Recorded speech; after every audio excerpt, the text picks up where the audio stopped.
Hey CakeFaceFam! So today is the eyeshadow palette lovers tag started by a YouTuber. Her name is Angelica. I'll link to her channel down below. My friend Jody collaborated with her friend Drea and they did this tag and Jody tagged me to do the tag as well. So I will be reading off through the different questions. If you would like to see my choices for these questions, go ahead and keep on watching. I would love to hear your answers, by the way, in the comments section down below. Let's get chatting. Eyeshadow palettes.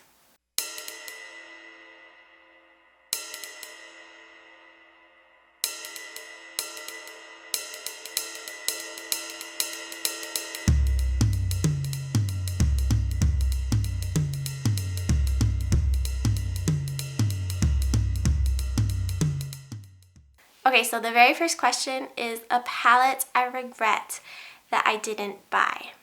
The Vizier Avignon palette. This palette had beautiful blues and even a pop of orange and gold. But the reason I didn't buy this was the majority of the shadows in there. There are a few that I love from Koi, and there's repeats, you know, things I already have. So honestly, I still don't need it, and I think it's gone, so I can't get it. I am just a huge Vizier lover. My favorite brand. I love Anastasia. I do regret it. I feel like it's just a beautiful palette that I think about every once in a while. Like, wow, I should have listened to my friend Danny when she told me I was going to regret not buying it. Yeah. So, there you go. But I don't regret many things I've passed on. I've learned over the years that I don't love collecting too many palettes. I like to have a curated collection of eyeshadow palettes. I love it all to fit in my one drawer, and that one drawer isn't even half filled with palettes, or half filled, period. I still have quite a few by a normal person's standard. Okay, so the next question is a palette I regret buying. Now this goes hand in hand with my sort of ideals for my collection. I don't go buying stuff just because they're on sale for eyeshadow palettes.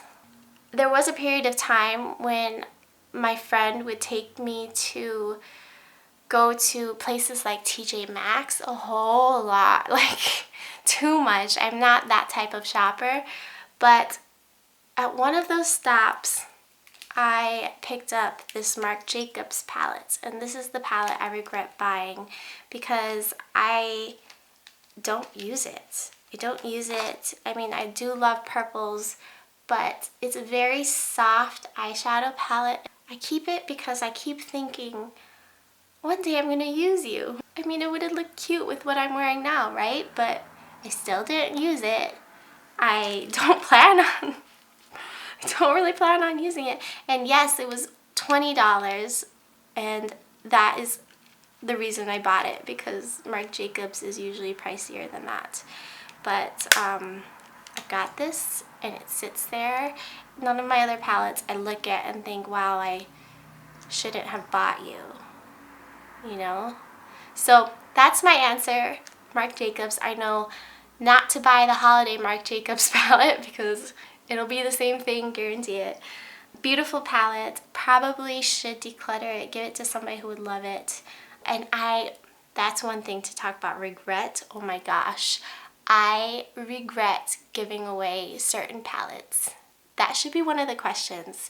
My biggest regret is a Violet Voss palette that was really, honestly, sentimental to me. And I've learned to be ultra sure before I declutter something. And there's no reason to get rid of something if I'm not super sure I don't want it. You know what I mean? Okay, the next question is a palette I haven't used as much as I thought. It's the Pat McGrath, I don't even know what it's called. It's this little guy. I kind of knew I wouldn't use it a whole lot anyway. I think it was in a set with like a mascara. I don't know. I don't remember. But But it's not something I grab for a whole lot. It's fairly neutral. There's golds in every single one of her palettes, and I'm not like, I love gold jewelry, but I don't do a simple gold eye look. I knew going in that I wouldn't use it a whole lot, but I've used it even less than I thought I would. You know what I'm saying? By the way, the reason I'm not buying that new Pat McGrath palette is trifold. One, the packaging does not appeal to me. That print, the type of packaging, that giant palette, so not for me.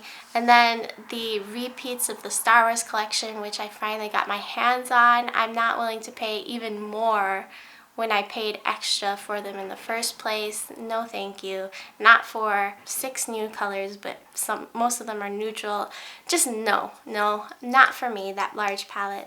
And the last reason is because I'm thinking brushes instead of Pat McGrath with my budget.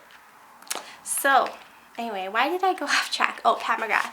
Yeah, used it even less than I thought I would, which is saying something, because I knew when I got this that it wasn't going to be a favorite. It was just Pat McGrath, and we're done with that thinking, right? Yeah, I'm done. I'm done with the collector's mentality. One brand I kind of still have that with is Viseart, but even with them, I'm not about to go buy every single piece. Okay, next question. A palette I've used more than I thought I would, and that could go to a couple palettes, but the Spritz Edit from Viseart. I love this thing. The reason I didn't think I would use it as much as I have been, wow, it's a mess because I use it a lot, is because it's very, very warm tone, and I waited to buy this palette way past the release. And look how messy it is. I use this thing so much because, you guys, in person, this glistens in the sun. Like, the Spritz name of the palette is so fitting. It looks so bubbly and so festive. It's gorgeous in the sunlight, I'm telling you guys. This is a true gem for even somebody like me who tends to go for those cool tones. These are, it's gonna be so beautiful in the fall. It was so beautiful in the summer. I am just in love with this palette, and I have used it so incredibly much. I was not expecting to love it quite as much as I do. I mean, I knew the quality would be amazing, but this is just so cute, so good. Definitely fits that category. The next question is my favorite half neutral, half colorful palette. And my first thought was the Pat McGrath in the green packaging, because that's one of my all-time favorite palettes. And it's got that gorgeous emerald. But it's a lot more neutral than it is colorful. So I decided to go with this one, which is the Mothership 3 in the pink packaging, and it has a lot more of a balance between neutral and like bold colors. This is stunning. Beautiful, beautiful, beautiful. I know a lot of my friends are saying, you know, Pat McGrath's is overpriced, like you can go the indie route and get beautiful shimmers, and I agree, you can get color shifts and shimmers. You guys, I just freaking lucked out. This pan fell out and didn't shatter. My heart just about dropped. Okay, we're gonna need to glue that back. I'm not gonna hold this palette up anymore until I glue this back. Okay, so that just about freaked me out. But back to the palettes. I do agree that indie brands do shimmers really well, and some indie brands even do mattes well, but they're not always inexpensive. If you think about Cliona, which Cliona's a whole nother thing. I think I got a bad batch or something. I'm not a fan. Okay, I'm not a fan of Cliona. But Cleona is very well loved in the whole indie beauty community, and those are so freaking expensive. Okay, they're so expensive, 20 some a piece. You can get the bundles, but they're still very expensive. And I honestly still really love the variety you get in Pat McGrath. I think her curation, up until now, I've been very happy with the packaging. I think that Pat McGrath offers beautiful, beautiful pieces. Like they're like artwork in one, and she's just such a influential powerhouse behind the entire beauty industry. So I'm still a huge fan of Pat McGrath. I love a lot of indie brands as well, but Pat McGrath holds a special place in my heart still. I'm going way off topic. A palette I bought because of the packaging. That has to go hands down to the Nomad Tokyo palette. It's just so cute. It's just so cute. Now, okay, Nomad is a little bit controversial in my mind because there's ideas of exploration and inspiration, and then there's ideas of Orientalism and cultural appropriation. And I don't know much about the creators behind the brand. I don't know exactly where I fit in as far as my feelings about that conversation and this brand. But I do know I love the packaging. I love the packaging of this palette. And I think it's just cute. But the little embossings, oh, so cute. So cute. The next question is a palette that you like the shimmers more than the mattes. I had a hard time choosing a palette for this. I was in between my Glitter Storm palette and this one here. And I ended up going with this one because I do kind of like the mattes in the Glitter Storm Ciate palette. So I do kind of like the mattes in this as well. I just don't think that they're consistent across the board. Playing in Makeup by Yolando Jamrock No Limitations Eyeshadow Palette. And these are the colors. Aren't they pretty? Unfortunately, the mattes aren't my favorite. They aren't something that I think, oh, for that hot pink, I want to go grab my Jamrock palette. They work, but they aren't the most consistent across the board.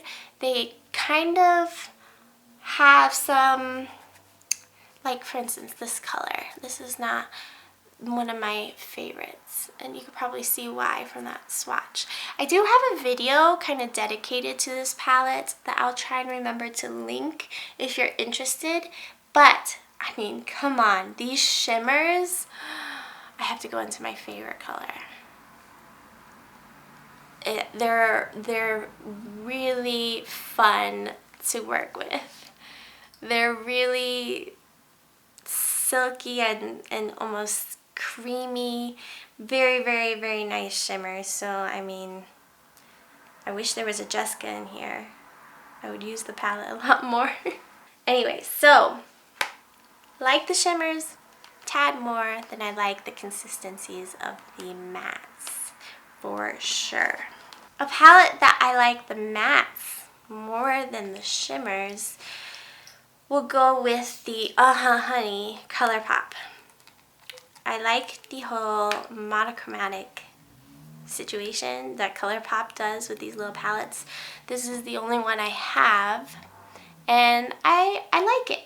But the mattes, not gonna lie, they're kind of nice to have, like a whole collection of yellows. If I think, oh, I want to do a really yellow look, duh, I'll grab this palette.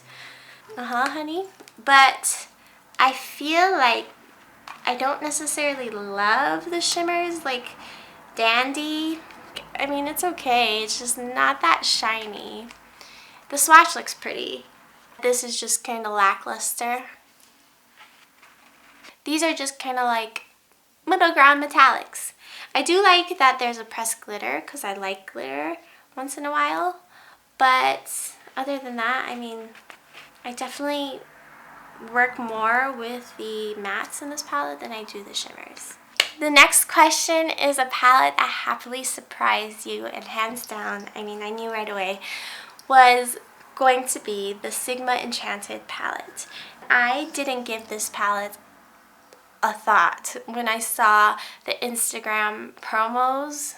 I think I saw like 1 or 2 and I was like, whatever, don't need that, don't care, it doesn't look that pretty. But then I went to visit my friend Danny in LA and she was like, let's talk for a second. There's this palette that nobody talks about that is just freaking gorgeous. And when she said Sigma, I was like, are you sure? Have you lost it? Like, no, this palette is so cute, okay? It's got these shimmers in here that are, oh, you know what? This could have worked for palette that you like the shimmers better than the mattes, for sure. Because the mattes are okay, but these shimmers are so shiny, sparkly, fun, amazing colors. Like this Cosmos is my favorite. It's got this sparkly nature to it that makes me happy. It just makes me so freaking happy. It just looks so good. It's one of those palettes you gotta see in person because they did such a poor job with photographing it, and it is kind of hard to photograph, but in person it's got all this incredible shine. It's another one of those really messy palettes because I use it a lot.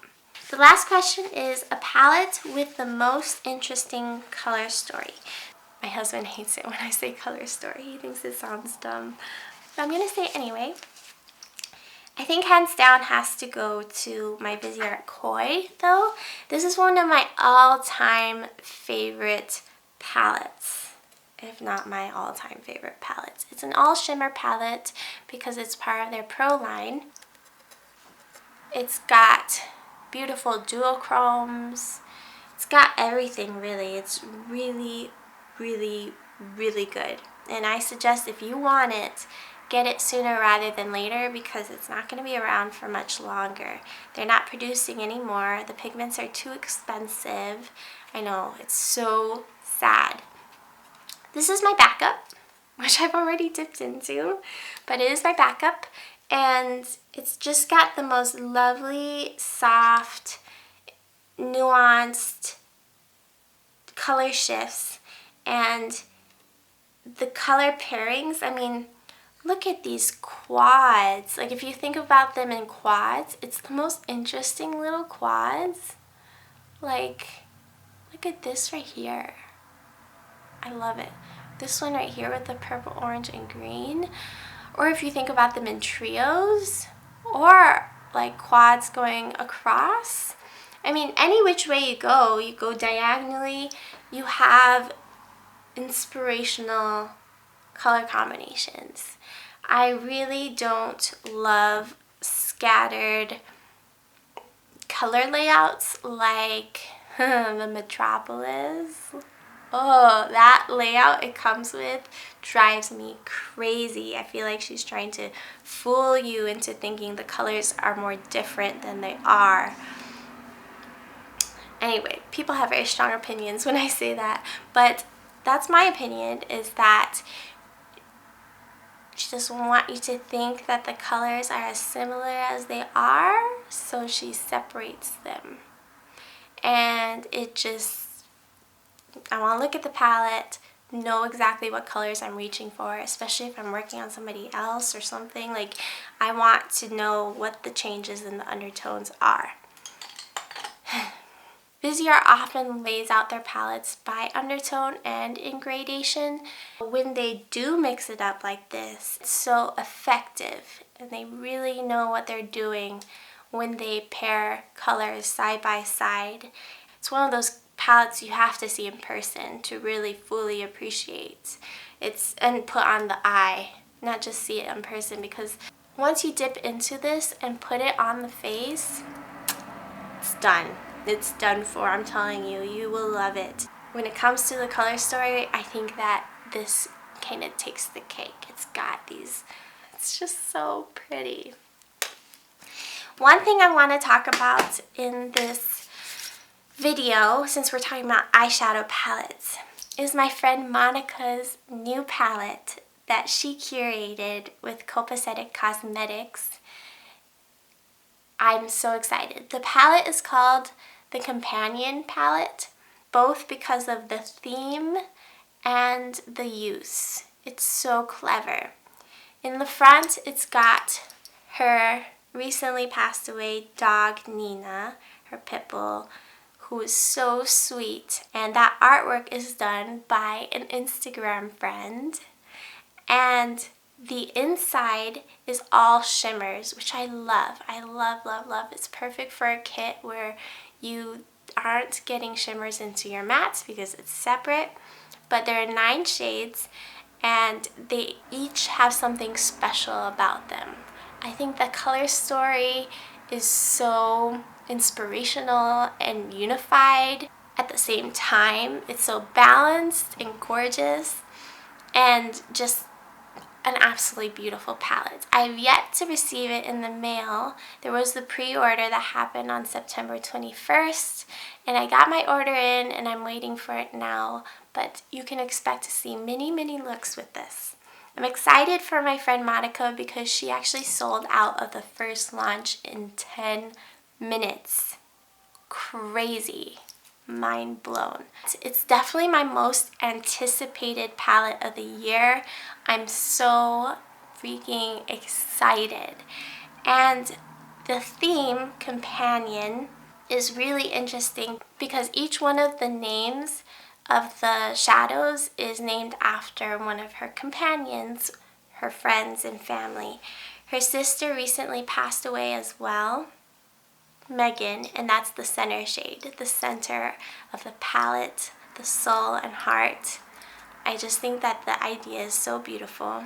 And her best friend and some others, Olivia, who is the brand owner, she so sweetly included my name as a color, and the color is a green to purple multi-chrome. It's got a green, teal, purple shift. So, no words.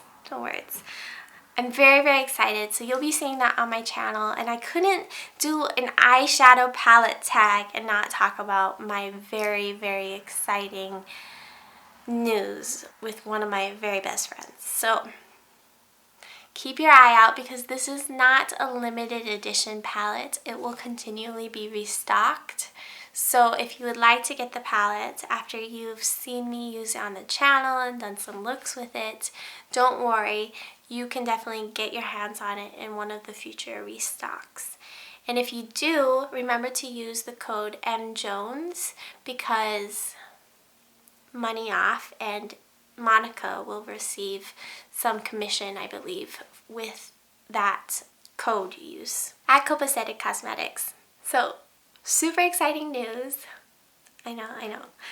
And if you would like to share with me your eyeshadow palette picks, I would love to hear them in the comment section down below. And if you have a YouTube channel, I tag you to do this eyeshadow palette tag. And please send me your video if you create it. I would love to watch. And I will catch you in my next one. Bye, CakeFaceFam.